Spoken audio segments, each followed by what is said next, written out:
सिद्धि की शादी के बाद वो ससुराल चली जाती है। पीछे रह जाती है भाभी रानी। सिद्धि के ससुराल जाते ही भाभी कहती है, अरे वाह जी वाह, सारे कपड़े मेरे। हाय रे पैंट, अरे वाह वाह, मजा आ जाएगा। अरे ये सिद्धि की अलमारी के सामने खड़े होकर क्या बड़बड़ा रही है? जाकर देख मेहमानों को विदाई की मिठाई मिली कि नहीं। अब हाँ माँ जी, क्यों नहीं, लेकिन पहले कपड़े तो बदल लूं। अब रानी आ जाती है सिद्धि के उन कपड़ों में जो वो ससुराल जाने से पहले घर छोड़ जाती है। अरे रानी, कुछ दिन रुक जाती। अरे ये तो सिद्धि बिटिया को मैंने ही दिया था, बड़ा ही फबता था उस पर, तुझ पर तो कुछ खास नहीं लग रहा।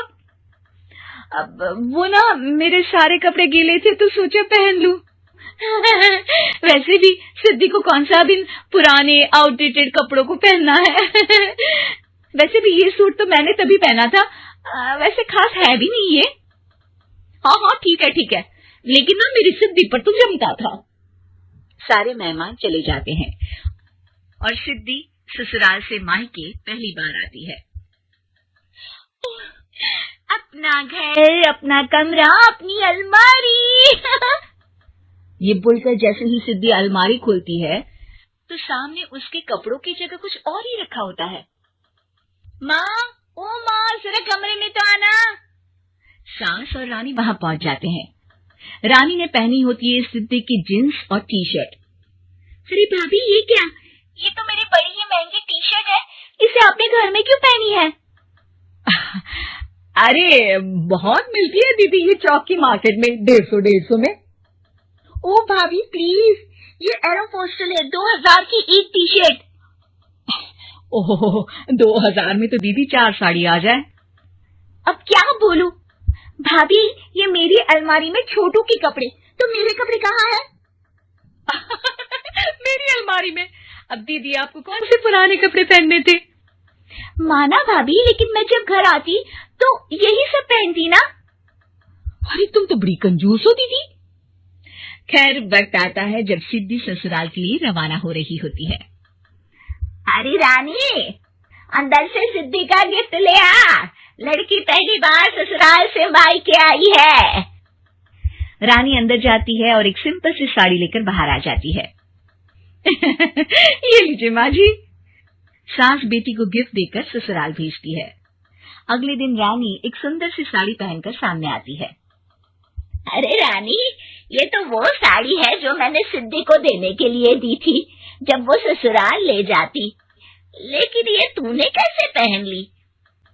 अरे माँ जी, ये साड़ी तो मुझे बहुत पहले से ही पसंद थी, लेकिन चिंता न करिए, मैंने सिद्धि के लिए भी अच्छी सी साड़ी दी है। हाँ। तभी सिद्धि का फोन आता है। क्या माँ, कुछ अच्छा तो दिया होता ससुराल ले जाने के लिए। अरे पहले दिखा दिया होता। ये चमकते हुए पैकेट में नौकरानी वाली साड़ी मत दिया करो माँ। अरे बेटे, वो तेरी भाभी ने ना गलती से उससे पैकेट बदल गया। हाँ, मैं कल ही तेरे भाई के हाथ से तेरा वाला पैकेट भेज दूंगी। अरे रहने दो माँ, आई एम श्योर भाभी ने अभी वही साड़ी पहनी होगी जो तुमने मेरे लिए रखी थी। तुम तो समझ नहीं पाई उनको। खैर छोड़ो, मैं ज्यादा बोलती अच्छी नहीं लगती, रहने दो, आपको उन्हीं के साथ रहना है, फिर बात करेंगे। सास को रानी पर गुस्सा आ जाता है। वो उसके कमरे में जाती है जहाँ वो शादी का एल्बम देख रही होती है। रानी, मार्केट जाकर एक ऐसी ही साड़ी लेकर आ, कल प्रतीक जाकर सिद्धि के घर दे आएगा। अरे क्यों माँ जी, कितनी साड़ी देनी है दीदी को? यहाँ कोई सेल लगी है क्या? अरे चुप कर, मेरे बेटी के हिस्से की साड़ी खुद पहन ली, अब ज्यादा ज्ञान बांट रही है। एक दिन सिद्धि का फोन आता है। माँ, मेरी सास ने आप सबको खाने पर बुलाया है। सारे लोग सिद्धि के ससुराल पहुंचते हैं।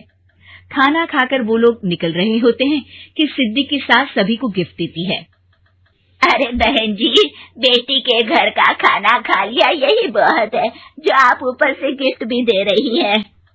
अरे बहन जी, आप भी कहाँ इन बातों पर विश्वास कर रही हैं। सास सभी को गिफ्ट देती है, लेकिन रानी को जो साड़ी देती है वो अजीब सी हरे रंग की लाल रंग की बड़ी छाप वाली होती है। अरे छी, ये कौन पहनेगा? सासू माँ को तो जरी वाली इतनी सुंदर, और मेरे लिए ये नौकरानी वाली। अरे भाभी, दरअसल मैं जब भी घर आती थी आप वापसी में ऐसी ही साड़ी देती थी ना, तो माँ ने सोचा कि आपको आपकी पसंद की ही साड़ी क्यों ना दी जाए। बेचारी रानी, बोलती भी तो क्या। सिद्धि और सास रानी का चेहरा देखकर हंसने लगती है, तो रानी समझ जाती है कि अपने ही बिछाए जाल में वो फंस चुकी है।